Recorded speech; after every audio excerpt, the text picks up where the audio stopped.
Ah, HIV. Lah, kemarin gue makan sama dia. Iya deh. Kagak tahu dah. Gua apa cek dulu kemarin gua bareng. Nanti gue bisa ketularan lagi.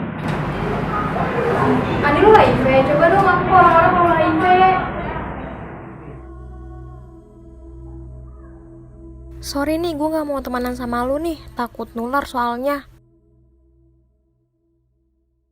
Udahlah, gue udah males nih main sama lu. Gue ngeri ketularan. Jangan deket-deket lagi lo sama gue. Awas aja lu sampe nyentuh gue.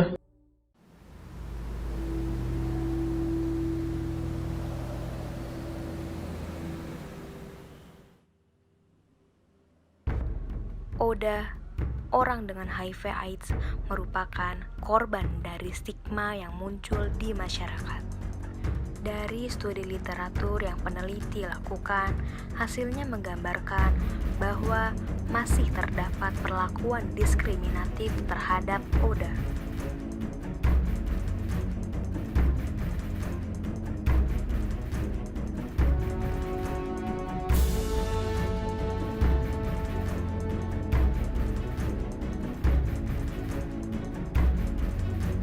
Peneliti ingin mencari tahu bagaimana bentuk dukungan terhadap Oda atas diskriminasi yang terjadi di masyarakat. Kampanye dan sosialisasi soal HIV/AIDS terus dilakukan.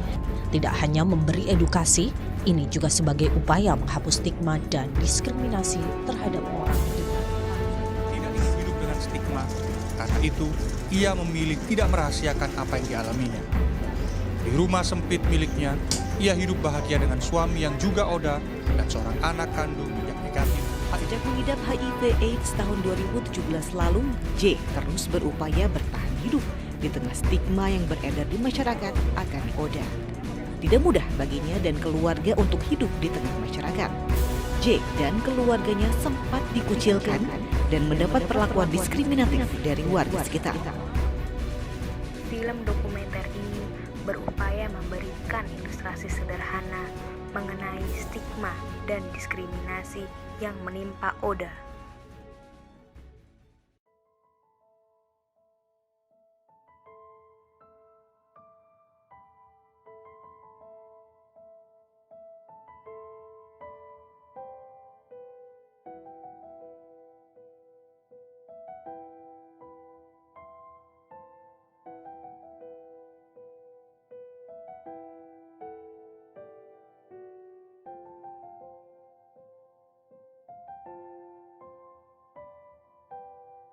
Weh, lu udah belajar?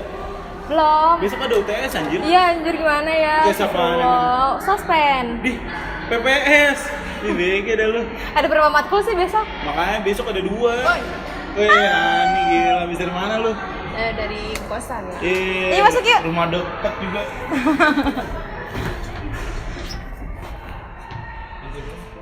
Ada 3.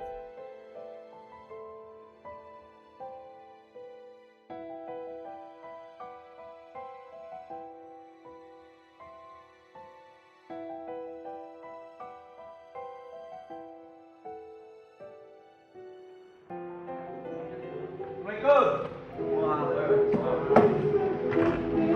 Lu pada dari mana? Tadi gua raya-raya. Weh, tapi lu nitip gorengan kan? Iya, tadi gua nitip gorengan, men. Ini gorengan tadi gua beli di depan. Oke. Aku nih kotak-kotak. Thank you banget sih. Yoi. Yaudah, kok boleh nih. Makasih, Rick. Yoi, sama-sama. Lu mau apaan? Gorengan apaan? Campur aja. Ayo kotak-kotak. Nih.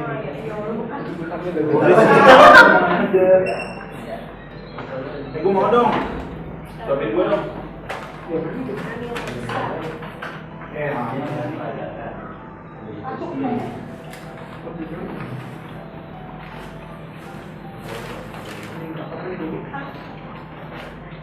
kalau main dulu ya. Biasa. Lalu Anjing gue seret banget dah. Tahu sudah. Tadi kita mau beli gorengan gitu kan salah sih. Dulu sih. Coba aja cek di tas nyanyi kali aja ada. Oh iya, ini biasanya bawa aja. Tanya dulu dong.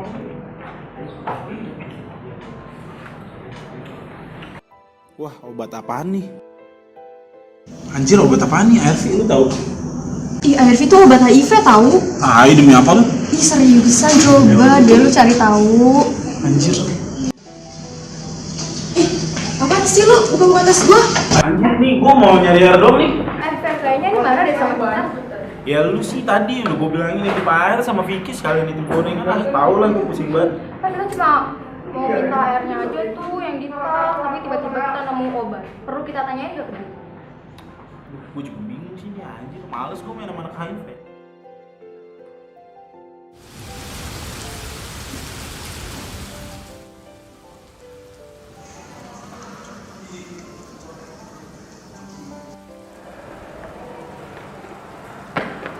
Ferdi, Sinta, tunggu.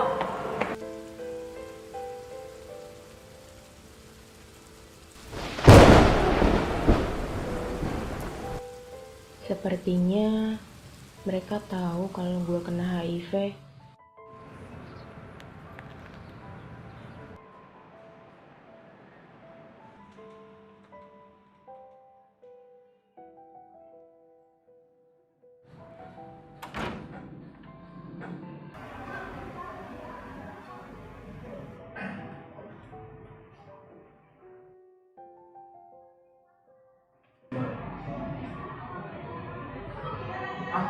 HIV. Lah, kemarin gue makan sama dia. Iya deh. Nggak tahu dah. Apa jadi lu kemarin lu bareng? Nanti gue bisa ketularan kan? Andi lu HIV, coba dong aku ke orang-orang kalau HIV.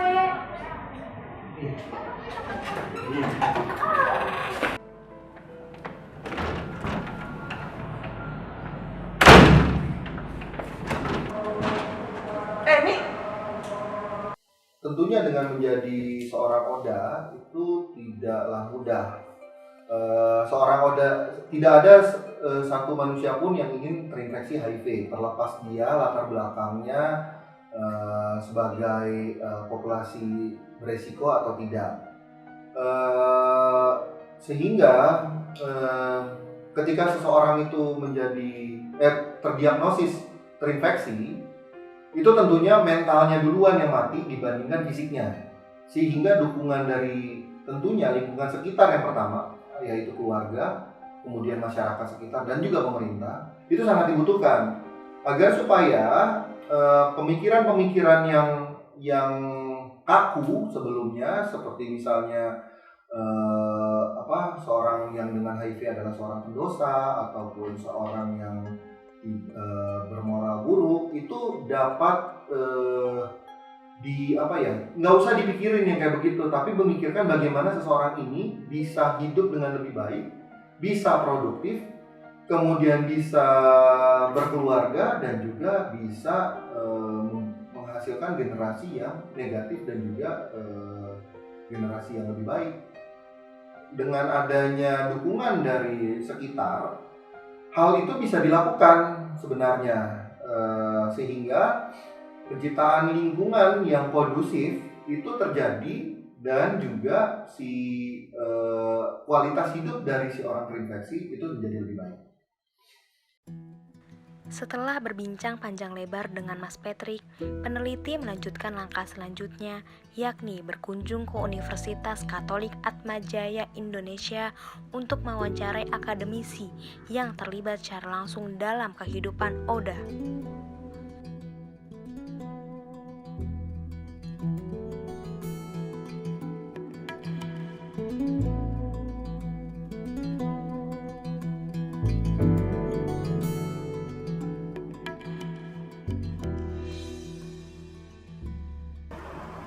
Ya sebenarnya Oda sendiri itu sama seperti orang lain juga, nggak ada bedanya gitu ya. Jadi kalau kita mau memberi dukungan kepada Oda, ya sama seperti kita mau memberi dukungan kepada siapapun. Ya. Jadi kita memperlakukan Oda seperti kita memperlakukan orang pada umumnya aja. Hanya saja yang biasanya menjadi kendala itu adalah kita punya persepsi duluan, yang persepsi itu terkadang membuat kita lupa akan informasi yang benar tentang HIV itu sendiri. Jadi misalnya tentang pandangan kita terhadap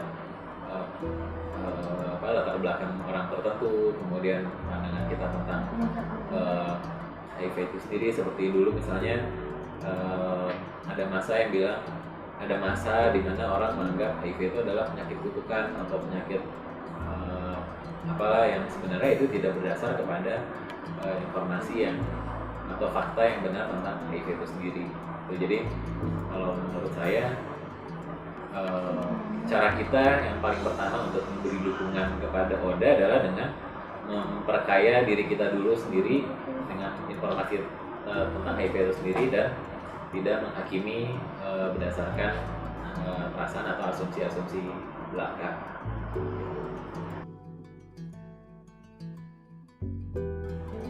Sebenarnya yang pertama dulu ketika pertama kali terjun ya masuk gitu ya ke dalam dunia penanggulangan AIDS sendiri ya memang karena ada orang terdekat yang HIV positif. Kemudian juga saya pikir ini akan bisa menjadi masalah yang besar juga dan akan semakin banyak orang yang bisa terdampak misalnya akses kepada pengobatan gitu ya. Nah dan sampai sekarang memang tujuan itu belum tercapai, makanya ya, kita masih di sini gitu kan. Karena dia belum tercapai ya kita masih harus melakukan banyak PR-nya gitu untuk mengadvokasi lebih jauh tentang dukungan kepada ODA, kemudian memberi informasi ke semakin banyak orang supaya semakin banyak orang yang memberi dukungan sehingga pekerjaannya jadi lebih ringan juga. Hasil perbincangan dengan Pak Siroj tidak hanya menambah pengetahuan peneliti, melainkan juga mengarahkan peneliti ke informan selanjutnya, yaitu ODA itu sendiri.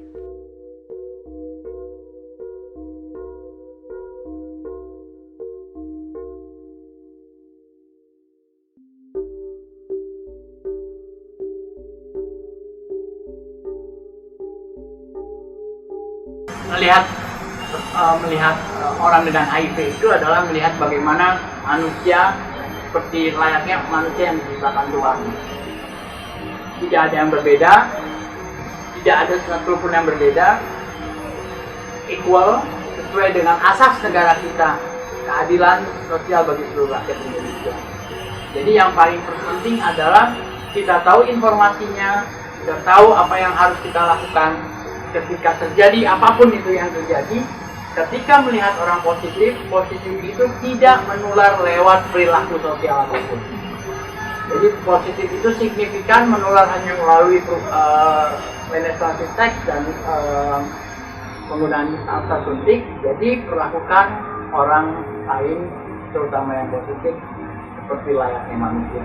Karena manusia itu dilahirkan sama, dilahirkan sempurna oleh Tuhannya. Jadi ketika kita membedakan orang dengan apa yang jadi judgement kita, berarti kita sama saja membedakan apa yang kita sudah menilai rendah apa yang dibuat Tuhan oleh kita. Jadi itu.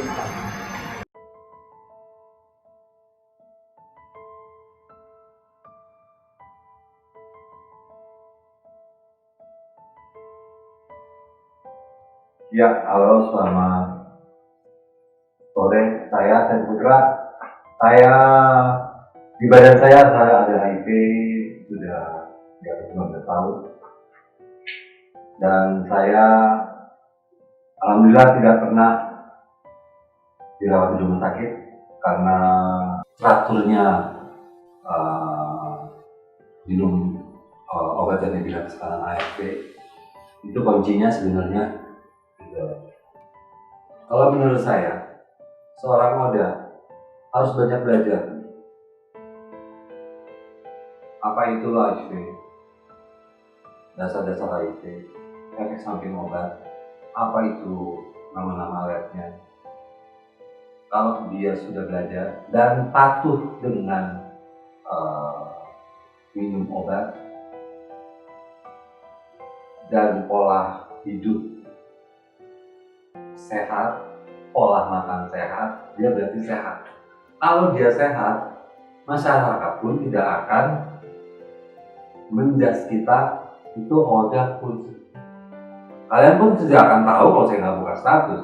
Melihat saya dengan umur 52 tahun, HIV di 15 tahun, saya bekerja, saya seperti orang biasa. Jadi dari odanya dulu. Gitu. Tapi permasalahan di rumah sakit sekarang kita berdasarkan BPJS. BPJS itu antrinya sangat buang waktu. Kedua, satu rujukan satu dokter. Jadi kita tidak bisa dua, padahal sama-sama penyakit dalam. Misalnya saya mau ambil obat HIV, tapi saya lagi ada kemarin hepatitis C, padahal sama-sama penyakit dalam. Itu tidak bisa. Jadi cuma hari itu saya habisin ambil obat HIV, besoknya saya ambil lagi satu rujukan ke fase 1 untuk hepatitis C-nya. Besokannya saya ambil lagi rujukannya untuk TB. Sebenarnya itu buang waktu dan melelahkan. Sudah beberapa kali di dekade ini kadang kita kehabisan stok obat. Jadi kita punya hak ambil obat 1 bulan. Tapi karena kalau stoknya nggak ada, kita cuma dikasih 3 hari. Nanti 3 hari kita balik lagi. Macam mana kalau yang rumahnya jauh?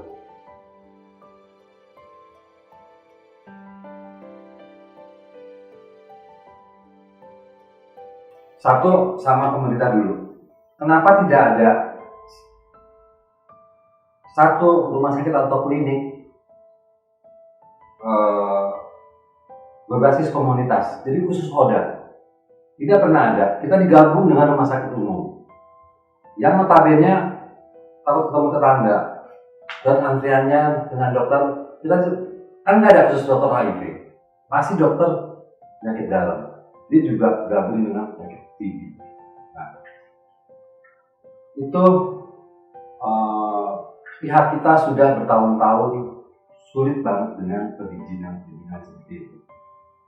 Jadi kita ingin punya satu klinik berbasis komunitas ODA. Jadi di situ jadi one stop center, obatnya di situ, dokter konsultasinya di situ, gitu. Labnya di situ. Kalau dari masyarakatnya, biasanya masyarakat kalau ada acara Hari AIDS sedunia, misalnya LSM isu HIV bikin acara, mereka saya lihat tidak melihat mengambil informasinya. Mereka mau melihat siapa sih aktivisnya nih. Nah, dijadikan isu dia. Dia ternyata gitu. Karena ada beberapa pejabat, beberapa artis yang model, gitu.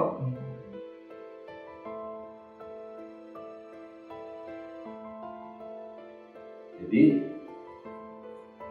kita sendiri yang sehat gitu. Kita minum obat itu kan tujuannya untuk anti virus itu. Nah, kalau si ODA itu melakukan langkah-langkah seperti itu, pola makannya benar, pola hidupnya benar, dia sehat, saya 1000 yakin tidak akan stigma dan diskriminasi sekencang ini.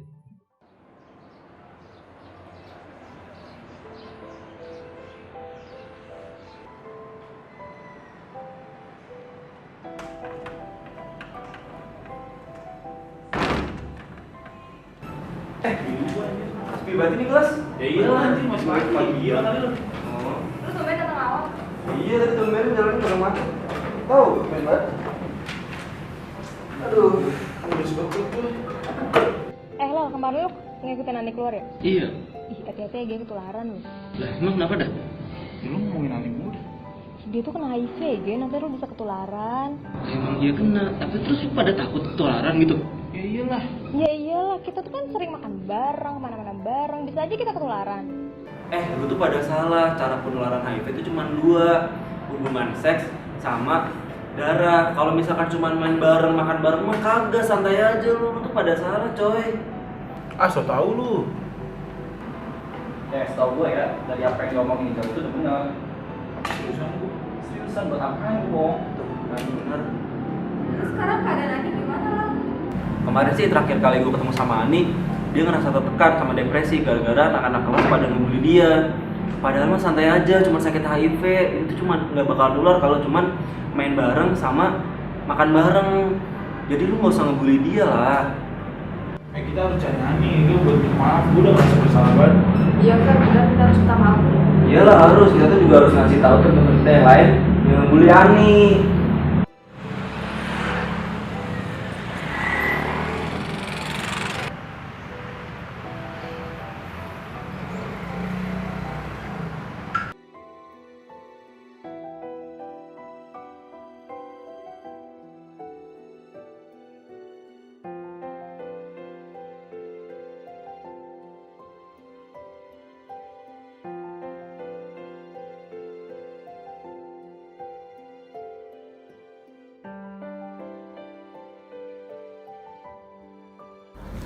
Ini kita minta maaf nih, kemarin kita memperlakukan lu tuh kayak seakan-akan kita mendiskriminasi lu. Iya, nggak apa-apa kok. Beneran nih? Iya. Maafin gue ya. Iya.